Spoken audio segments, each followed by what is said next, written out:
welcome to today's Connected Caroline show. I have Seibo Shen, who is an entrepreneur, tech and cannabis industry entrepreneur turned personal and professional development coach. And I can't wait to talk to you about your transition from one to the other. And I'm sure that listeners will be excited to hear your journey as well. So welcome to the show. How are you? I'm doing well. Thank you so much, Caroline.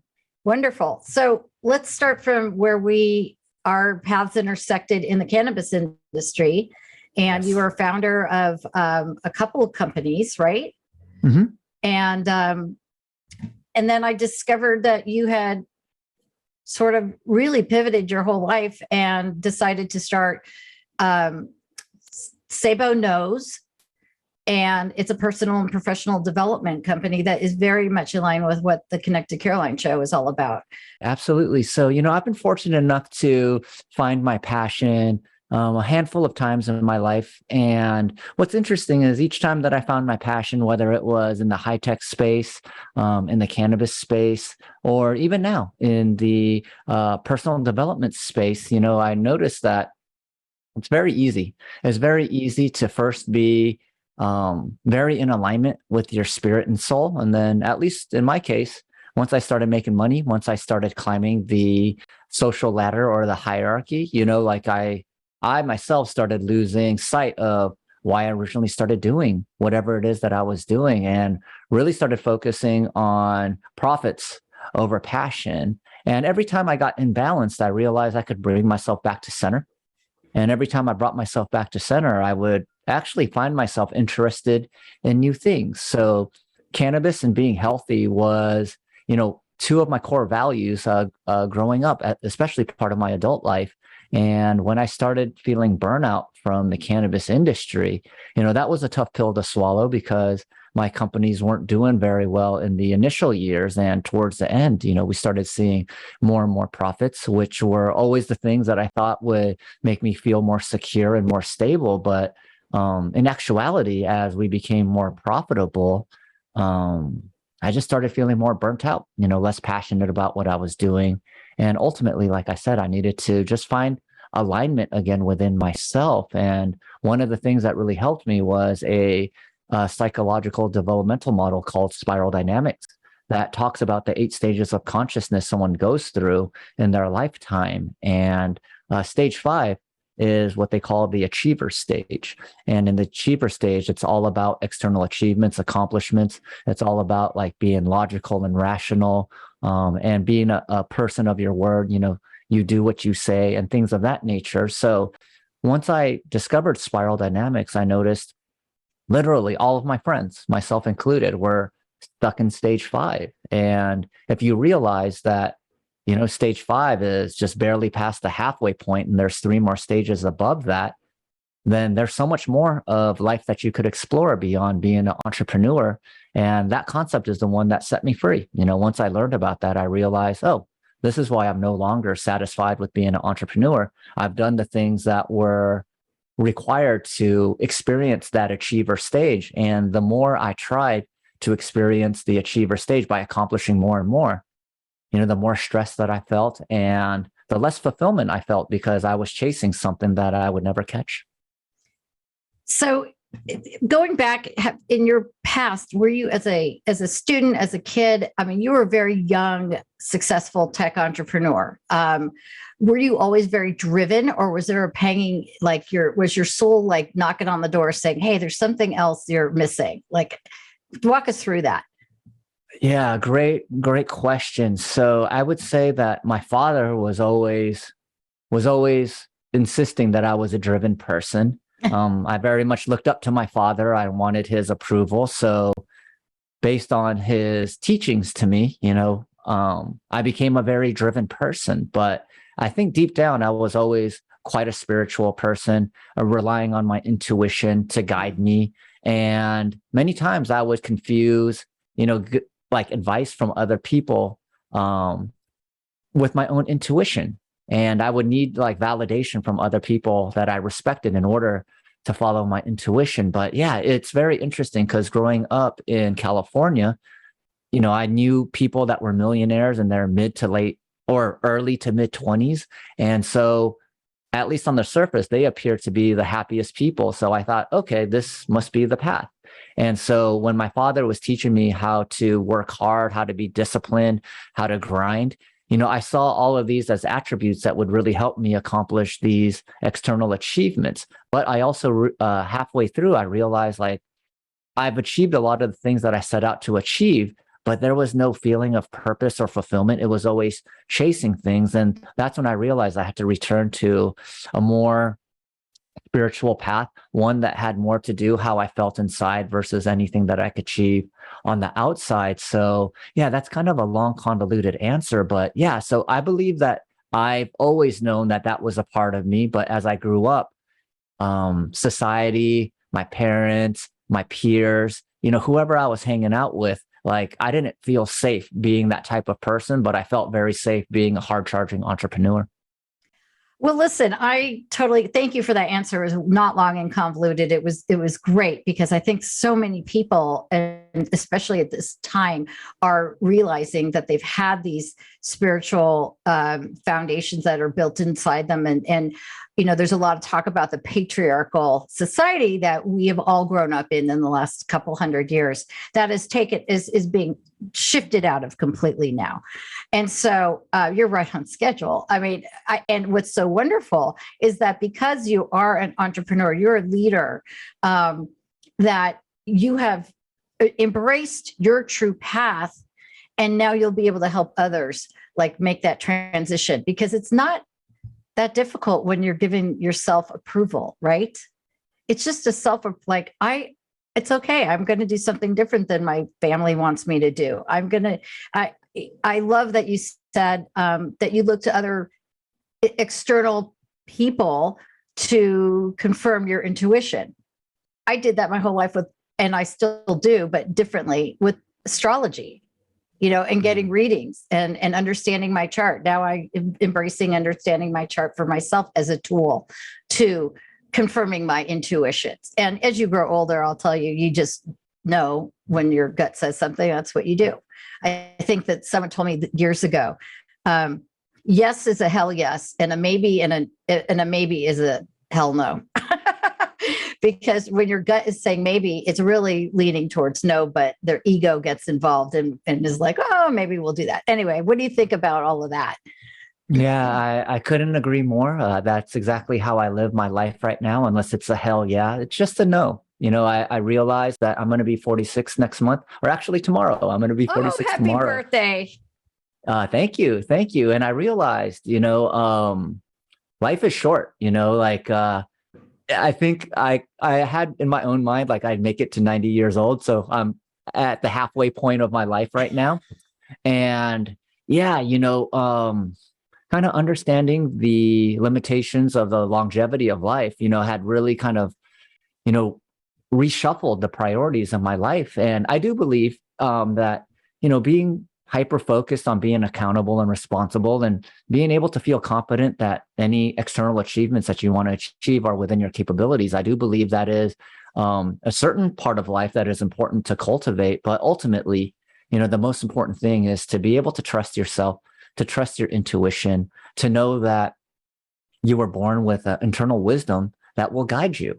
And when I say it'll guide you, it won't always guide you to things that will be easy and effortless. Many times it will guide you to many challenging things. But I argue that your spirit, your soul, in order to expand your consciousness, it must be challenged. And, this is why dynasties in sports are so valued, which is when you're winning all the time, it's hard to, stay at the top and keep that student's mentality. But when you get knocked down, you try to figure things out. And by figuring things out, it usually leads to an expansion of consciousness. And the expansion of consciousness is such an interesting topic to me, because I found that as you expand your consciousness, the world doesn't change, but the way you interact and view and navigate the world absolutely does change. So in many ways, I do feel like as you dig deeper within yourself, you give yourself the ability to live a much more engaging, purpose-driven, and fulfilling life by being able to not just view life through multiple lenses, but experience life through multiple lenses and viewpoints. I love that. we both were in the cannabis space at the same time, and I too got burnt out on all the. It's not for the faint at heart because of the energies around it, and the people that were coming in so quickly. And how do you position it to the people that are still just waking up to what you've already been awakened to? Yeah. And because I know, well, I guess where I'm going with this is that I'm sure that because people were watching you in that space as a successful, entrepreneur, now they're looking at you going, God, look how happy he is. Look he totally left like the Bay Area and lives in a smaller town and seems so much more at peace and really doing what his soul is telling him to do. I want some of that. How do you transition those? Probably, I'm going to be sexist, but the men in the cannabis space that you were around, are they coming to you saying, what are you doing? I want some of it. And what do I have to do to get that? So I tend to think of myself as an alignment coach, just getting your mind, body, and spirit aligned.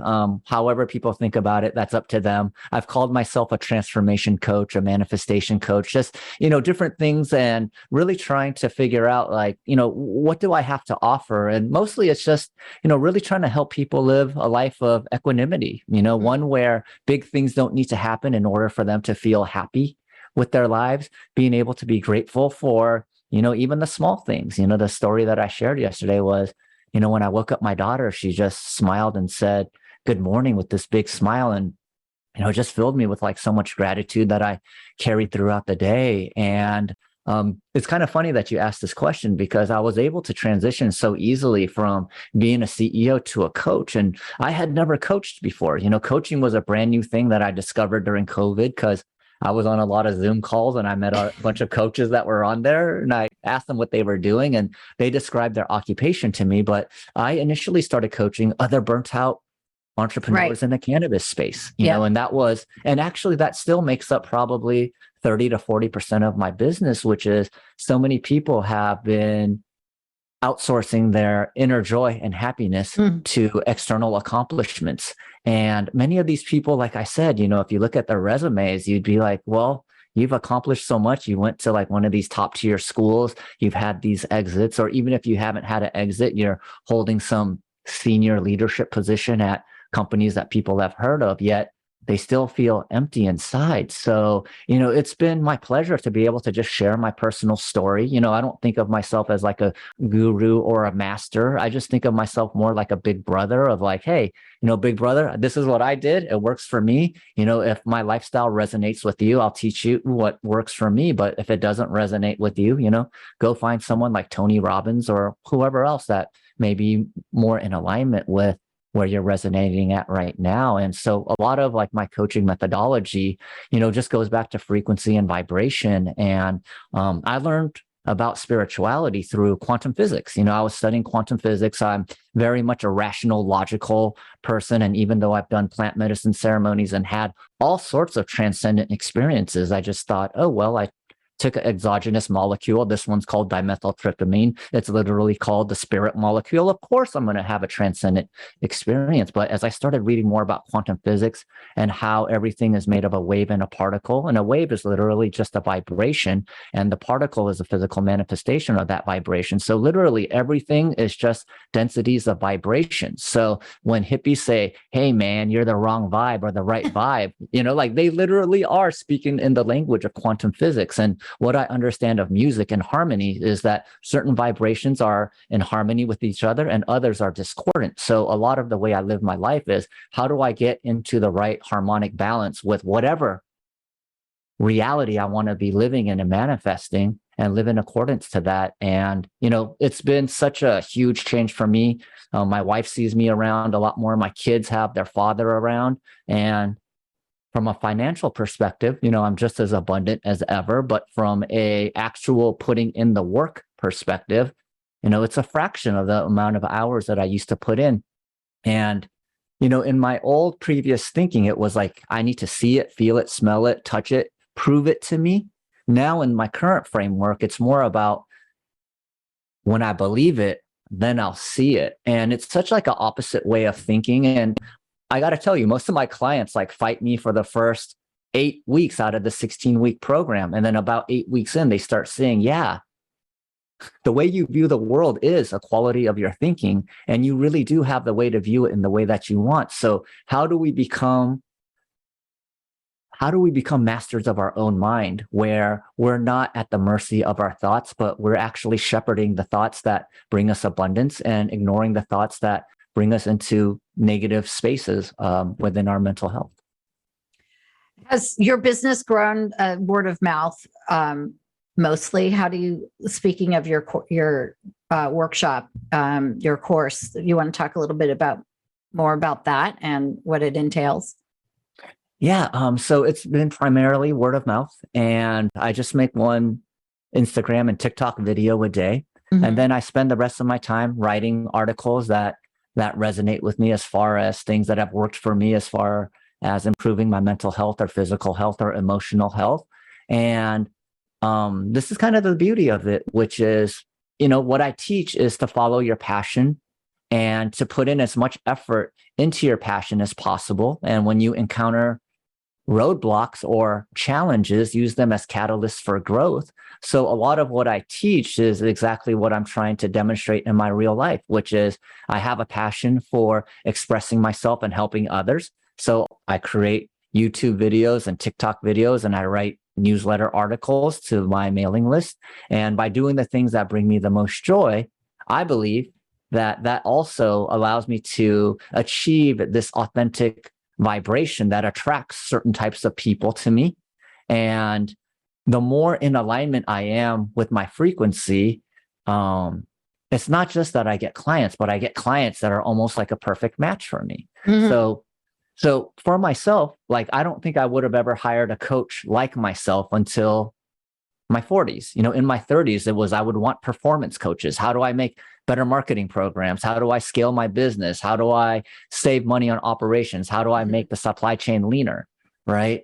And so I realized that, like, from a vibrational frequency, like, the more authentic I am in my marketing or in my outreach, the easier it is for me to attract clients that are right in line with the types of teachings that I want to disseminate to others. This is so, so, so good. All of it. I love it. Very inspiring. And I just love opening this dialogue for others to hear. What are some of the resources that people can reach out to get some information on what you're talking about? What comes to mind for me is Abraham Hicks. The other thing is that comes to mind for me when I say that is that it's when you have to be completely open. If this is all new to you, the spiritual path, completely open to reading and researching lots of different types of modalities, right? I mean, you talked about, so let's talk about that. Then we'll get into the microdosing. We'll get into microdosing. Yeah, absolutely. Absolutely. So yes, I am familiar with Abraham Hicks, and I was surprised to find out she was a female. I had just heard this name, Abraham Hicks, and one of my clients was such a huge fan of Abraham Hicks, and she was saying, like, a lot of the same things that I taught was similar to Abraham's teachings. So I started watching Abraham's teachings. And for those that are listening, Abraham is a fifth density entity that a woman named Esther Hicks channels. Now, 2-3 years ago, if someone told me to listen to Abraham Hicks, if you listen to her, she's amazing. But if you, at least for me, if I was told she's a fifth density entity from, the Pleiades that a woman from Earth is channeling, it would have diluted the message for me at that time, thinking this sounds like some snake oil CBD totally salesman type stuff. Way too woo-woo for people. But yes, that's where I said it's important to be open to all kinds of different modalities, because you'll be surprised that what she's teaching is very similar. Energetic matching, your vibrational match is what you'll get when you have that when you yourself have a certain vibration. It's all up to you, right? Absolutely. It's really in your hands, and it's wonderful that that's the case. So go ahead, continue. Yeah. And so, Yeah, and before I mention some other people, like for those listening, channeling is actually something I practice every single day now. I channel myself, and the reason why I got into channeling was as I dived further into the neurophysiology of the brain, you start realizing that those that are master meditators could go from alpha or from beta to alpha to theta. They could also make their brain waves go up to gamma. And if you start understanding that, like each time your brain goes to a different frequency, you have a different experience of reality. And so it quickly started making sense to me that like your brain is more like a antenna than a source of consciousness. And what I mean by this is like an antenna brings in like a radio station. And when it's dialed into a specific frequency, it brings in that radio station. But every single other radio station is in the air at the same time. And so what I realized in my own meditations was I used to just call them downloads. I'm getting these downloads and I didn't really understand where they were coming from. And then that's why I started studying the neurophysiology. So what I realized what the channelers were doing was they were simply tapping into a certain frequency where they could access different portals of information. And so that's what has become super interesting to me was being able to not just access intelligence from books and podcasts and shows on Earth, but really, in my opinion, channeling, whether Esther is channeling Abraham or Daryl Anka is channeling Pashar is, most likely you're channeling a higher version of yourself. And so whether you think about it as a separate entity or your higher self, or I just say portals of knowledge to my logical, rational, engineering type friends, they seem to like that word.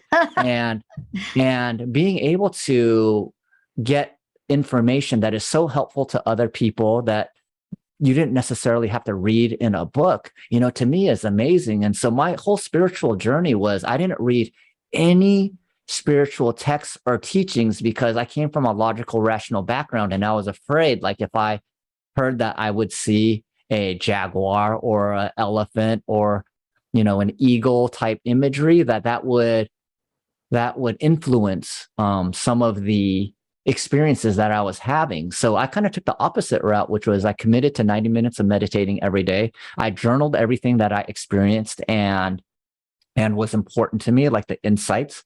And then after I felt comfortable with the amount of self-knowledge that I accumulated, I started speaking to my friends that were much more spiritually advanced than me. And then as I was laying these things out, they would say, oh yeah, that's similar to what Abraham says, or this is similar to something that, some scripture in the Bible or something in the Quran or the Bhagavad Gita, or, so I started like going, oh, wow. Like I really am getting information that is outside of myself. And it's more or less analogous to what is in these spiritual texts, just explained in, the way I explain things. And that really was the thing that cemented that, spirituality really wasn't just some woo-woo thing. There's a lot of evidence and science coming out, especially in the quantum physics, that I believe supports a lot of these things that used to be mystical and woo-woo. And now being able to talk about it in a scientific language. And to me, that is the exciting part is, as you were saying, I believe there's going to be some intersection where science, spirituality, profits, and passion will all be able to intersect. And we will be able to live lives that are much less stressful and much more purpose-driven. Oh my God, I could just talk to you forever. Do you have a TED Talk or something like that that you've done on this topic? Because you should, because you really know how to articulate the synthesis of the two things. It's not that it's rare, it's just so exciting. It's so exciting to me that you are communicating these concepts. It really, really is, because it's exactly what's happening in our world right now. They're going to come together, and it's beautiful, and it is good for humanity. We are all connected. Do you believe that every human being is connected? Absolutely. I believe in non-dualism. To me, that makes even more rational, logical sense than just, kind of like the Big Bang reductionist approach. And, quantum physics has also shown that all material items are less than 0.000, I believe it's 23 zeros, 1% solid matter. And so, Yeah, things like the Matrix, where they thought, are we in a simulation or is this objective reality? Quantum physics has more or less shown that Newtonian physics is outdated. It's outdated. Maybe the physics engine for 3D space-time is correct for our specific universe, but I do believe in the many worlds theory, or everything everywhere all at once. So everything that has ever happened, everything that will happen is all happening simultaneously in parallel dimensions and alternate timelines. So I absolutely believe that we are all one. And the way that in the modality that I think makes the most sense is it's another channeling, the law of one. I don't know if you're familiar with that one, but in the law of one, it just talks about the 7 densities of consciousness. And essentially each density is to give you a certain experience. But in the 3rd density of humans or humanoid type creatures, where you first have self-awareness, the ego is given to you to make you feel like you are separate from others. And from my understanding and my own experience, is part of the game is going from being, I'm Seibo, I'm doing this all myself, I'm accomplishing all of this myself, to surrendering and understanding that, oh, Caroline, myself, we're all actually the same people, but living in a different viewpoint. And the best analogy I could give is when you play video games, like role-playing games, you could control like 5 characters, 10 characters, 100 characters, and you are the oversoul consciousness controlling all those characters, and all those characters think they're independent of each other, but they're actually all part of the same person controlling it. So I definitely 100% believe that consciousness is fundamental. Space-time is not fundamental. Space-time is created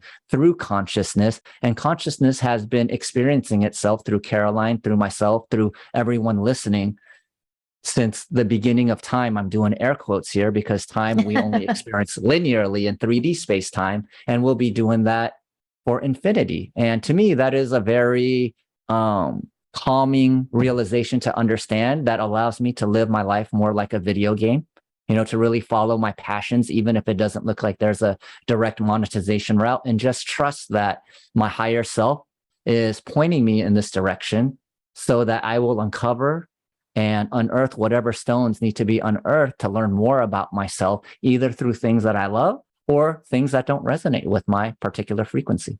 Oh, so amazing. So great. Seibo, really. So I just could listen to you all day. Unfortunately, we have to wrap up. So what's one thing that everybody listening or watching this podcast can take home with them and do right now, right this minute? Yeah. So I think maybe one of the most valuable concepts that was shared to me is your thoughts lead to your feelings, which lead to your actions, which lead to your results. And positive thoughts, negative thoughts, they're not in our control. Thoughts just flow in and out of our brain. And that was actually one of the things that made me realize that your brain isn't the originator of consciousness or your thoughts. If it was the source of the thoughts, you would be able to turn it off, but it's more like an antenna just receiving messages. So if you become more aware of the thoughts that are coming into your mind and understand which ones to interact with and which ones to let go, your thoughts will then lead to your feelings, then to your actions, to your results. So positive thoughts, positive feelings, positive actions tends to be positive results. And of course, there's outliers to this model like any other model, but this general framework was the one that really gave me the biggest jump in ability to understand that my thoughts are not me.